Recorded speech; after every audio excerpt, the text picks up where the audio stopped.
Kamu tuh terlalu ibu. Kamu akan bikin aku Kamu tuh yang ini, aku gak suka banget kayak gitu. Ayo, tepuk Sakinah dulu. Berpasangan, berpasangan, berpasangan. Janji koko, janji koko, janji koko. Hai, aku mau nanya. Apa? Kau waktu pengalaman mau nikah kan pasti ke KUA dong. Ya. Diapain? Ya. Di sana ngapain gitu prosesnya? Ya biasanya kan buat administratif. Cuman yang teringat tuh ada pendidikan pranikah. Dulu zamanku kan baru-baru tuh. Jatuh lagi. Isinya sih ya cuman ngomongin apa ya kayak persiapan pernikahan, diceramahin gitu sih sebenarnya, jadi kayak kajian. Ya udah habis itu udah boleh nikah ya, ayo gitu. Masih inget gak? Isinya? Well. Soalnya pas zaman aku nggak ada, aku bener-bener yang ketemu sama kepala KUA terus ditanya, ya udahlah ya, udah siap kan mau nikah ya? Udah, gitu. udah siap. Ya tau lah ya suami istri fungsinya gimana ya? Ya udah, boleh nikah. Udah. Nggak ada filter ya dari KUA-nya ya, kayak ya udah kalau udah nikah udah ayo, let's go gitu. Ya sedih amat. Tapi sekarang tuh lagi rame ya, yang di depan-depan tuh tadi tepuk sakinah ya. Nah tujuannya kan memang sebenarnya ada salah satu tujuannya itu mengurangi angka perceraian dengan tepuk sakinah. Mungkin proyeksinya kalau kita lagi berantem kita tepuk sakinah dulu gitu biar ingat. Sebenarnya ketawa sih.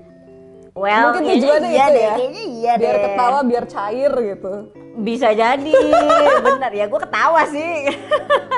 Aduh. Tapi dibanding ya tepuk sakinah oke lah gitu sebagai apa ya, cheering atmosfer gitu. Tetapi memang harusnya ada pelajaran yang lebih dalam terhadap rumah tangga itu sendiri. Betul ya, kan? Kayak KUA tuh harusnya memberikan amanah berumah tangga secara agama tuh yang praktikal gitu. Benar. Terus sama komunikasinya harus bisa diterima sama semua usia. Benar. Iya, sama apa namanya? Kalau misalnya udah nikah berapa kali beda ya? Iya, yang nikah 2 kali sama yang baru mau nikah kinyis-kinyis nih datang KUA kan beda pengalamannya gitu. Betul. Jadi emang pendidikannya emang harus lebih disesuaikan juga sama yang nikah gitu, nggak bisa di siapa tahu tapi emang siapa tahu harus bisa semua. Oh gitu ya, lucu sih. Jadi ini ya negara humoris ya. Jangan serius-serius lah, Jangan ada serius-serius. pusing ya. Tapi ya namanya hubungan rumah tangga kan beda ya sama pacaran gitu. Jelas lah. Pacaran mah aku nggak mau sama kamu ya, putus tinggal cari yang baru. Kalau suami istri putus bayar. Mahal ya. Mahal. Belum pusingnya ya. Itu dia harta gono gini, pembagian asuh anak apa itu. Alah. Ya, sebenarnya intinya sih itu tadi harus penguatan lagi dari pihak KUA lah, atau kalau misalnya emang dari situ kurang, paling nggak lebih belajar mengenal satu sama lain, dan komunikasi sebelum nikah tuh harusnya ini banget. Benar. Fondasinya harus kuat gitu. Fondasinya harus kuat. Karena kan yang namanya di rumah tangga tuh pasang surut pasti ada aja. Betul, dan itu wajar ya. Ya, cara menjaga api-apinya itu loh. api asmara yang dahulu pernah membara. Udah. Kok nggak dilanjutin? Tadi udah nyiapin liriknya. Ya nanti belum sampai situ. Oke, jadi selain ada tips-tips. Ada tips-tipsnya. Kita dong tips-tips, gimana sih tips-tips buat itu? Buat tips-tips. Tips-tips psikolog. Ya ini sebenarnya kan karena berkaitan dengan tujuan Kementerian Agama membuat tepuk sakinah untuk mengurangi angka perceraian dan menggunakan tepuk sakinah ini saat bertengkar gitu ya. Aduh lucu banget lagi pas bertengkar. Mungkin ada tips yang lebih praktikal dari psikolog gitu. Misalnya yang pertama, ini udah pasti semua orang tahu ya, komunikasinya harus terpoin. Lagi berantem nih, wow. Nggak boleh diem-dieman ya. Ya diem-dieman dulu lah, nggak apa-apa, bentar. Yang penting abis itu dikomunikasikan. Ngasih tahu nggak sukanya tuh di mana, salahnya di mana, mungkin. Dan fokus ke masalah yang sedang dibicarakan gitu. Jangan jadi tarik-tarik kemana-mana ya. Jangan malah fokus UN dan fokus ke masalah-masalah lain. gitu. Ya, malah jadi bubar beneran kalau ditarik-tarik terus. Bener, nggak kelar-kelar. Bahaya. Terus nggak boleh apa lagi? Nggak boleh bawa-bawa sifat gitu ya. Ya kayak, kamu apaan sih? Kamu baper banget. Ya rese banget sih kalau kayak gitu. Lagi berantem nih. Rese banget, emang kenapa gua? Iya, berantem lagi tuh ntar. Iya, atau misalnya ngegeneralisir kesalahan, misalnya salahnya cuman naruh anduk di kasur, terus dibilang kamu nih ngeberesin apa-apa nggak bener. Tapi ya gitu. Mungkin akumulasi itu naruh anduknya udah setahun 2 tahun lebih gitu. Di Well, kasur terus dipindahin sama pasangannya. ya udah diomongin aja lah ya. Nah, selain kita ngasih tahu kesalahannya, kita harus ngapain juga nih, Bun? Terus ada lagi dong, pasti mau dikritik paling enggak. Terus mau dengerin pasangan ngomong apa.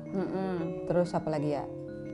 Terus, ini kalau misalnya emang panas banget, kalut banget, break sebentar. Habis itu ya baru ngobrol lagi. Iya. Buat mikir. Karena banyak setannya coy kalau lagi panas. Kepala tuh penuh gitu. Iya. Ntar mengambil keputusannya salah. Hati-hati. Terus gimana dong caranya untuk menjaga api-api cinta ini biar tetap membara? Api asmara yang dahulu. Udah, jadi nyanyi beneran gue. Ya, selain mengatasi konflik dengan baik ya, sebenarnya menjaga api cinta saat berumah tangga tuh juga penting juga gitu, nggak bisa disepelekan karena kan kita tiap hari ketemu orangnya sama, rutinitasnya sama, bosen gak sih? Iya benar. Aku inget ini quotes-nya dari Grey's Anatomy. Apa namanya? Love me even if you hate me. Jadi tetap ada, meskipun kalian lagi masih berantem, yang penting cintanya tetap ada.